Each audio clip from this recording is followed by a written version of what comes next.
Welcome to the Morning Report, a production of FightBackMedia.com, the #1 source of urban conservative information in America. Good morning and welcome to the Morning Report. My name is Willie Lawson. The Morning Report is a production of FightBackMedia.com, FightBackMedia.com, FightBackMedia.com, and FightBackMediaTV.com. Goodness. Good morning again. Today we're talking war, specifically the war in Ukraine.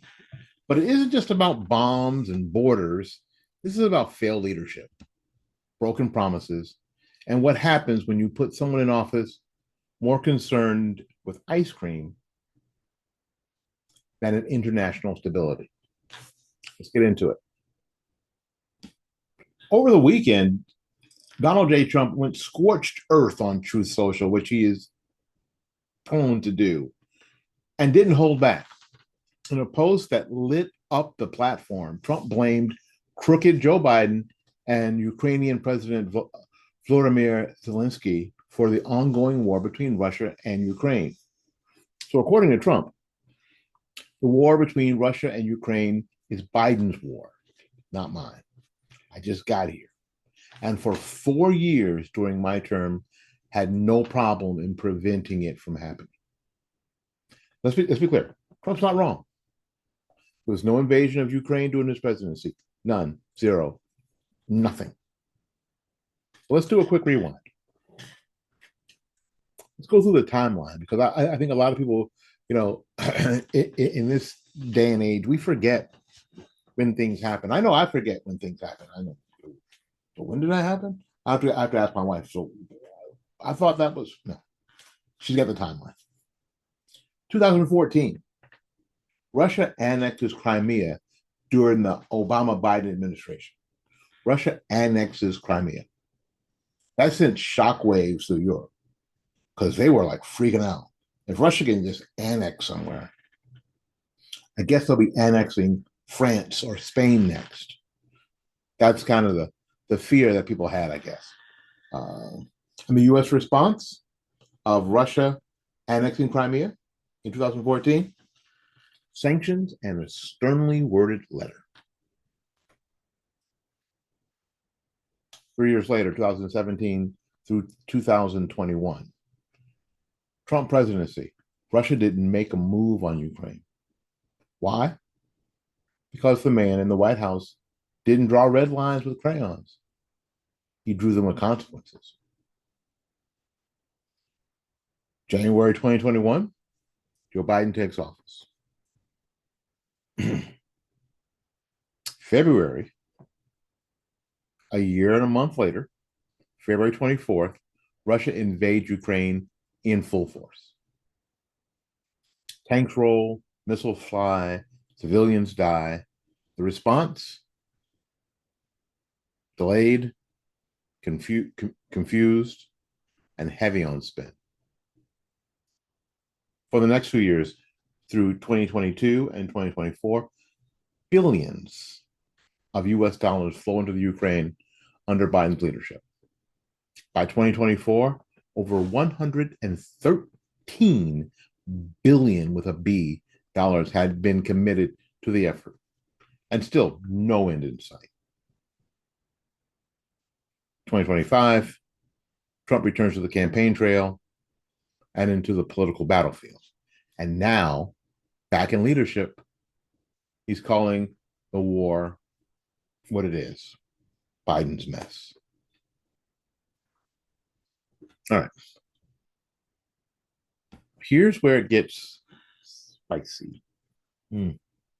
Zelensky, Ukraine's president and wartime figurehead, responded to Trump with a sharp rebuttal. He said Trump is making backroom deals with Putin without involving Ukraine. He even challenged Trump directly. Come to Ukraine, look around. Let's make a plan to finish the war. You'll see who you're dealing with. He also said in that infamous White House visit that we will feel the results of the war later if we don't do something. Trump got PO'd at that point. Anyway, you gotta remember that. But Trump's point is still stands. So under his leadership, Russia didn't dare cross that line. Respect him or not, peace through strength was more than a slogan. All right. Now Trump is pushing to bring the conflict to an end, but not at the expense of American lives or interests. He's not saying Ukraine should surrender. He's saying the war should have never started. And America shouldn't be the ATM for funding it without accountability. Because this is interesting, because this is what a lot of people are thinking, that we should continue to fund Ukraine regardless. Although it reminds me of the Pink Floyd song. You know, forward he cried from the rear, and we'll be in the rear. And those who are saying fund Ukraine, fund Ukraine, fund Ukraine are in the rear. And the song goes, and the front rank died. Now, the front rank is Ukrainian men, young men, Ukrainian civilians, Russian young men, and some Russian civilians. Now, we're way back here saying, forward, because we're not sending our kids to die in this. Not at this point, we're not. So it's super easy to be an instigator on the sideline, pushing other people forward. Anyway, right now, and Trump's saying we shouldn't be an ATM for funding this nonsense without asking for stuff, without some accountability. Is there an end to this? What's the game plan? Is this just going to go on forever until everybody's dead, like a game of Risk?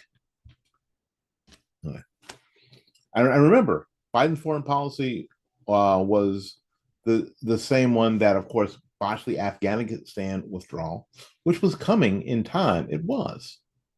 Reignited tensions in the Middle East, empowered Iran and China, and let a balloon from Beijing float, a spy balloon. Of all the lowest in technologies, a spy balloon floated from Beijing across the continental United States, like a Macy's Thanksgiving Day float. But we were supposed to trust him with Eastern Europe.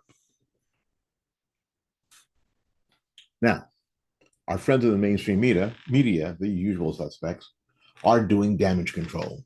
They say Trump is cozying up to Putin and ignoring democracy. Not sure what that means, but here's a question for you. Is it pro-Putin to stop a war? Or is it pro-America? There's a big difference between being strong and being reckless. Trump wants the negotiations. Biden wanted escalation. And Zelensky, he wanted to survive, which we can all understand, but not with a blank check from the American taxpayer. So what's next?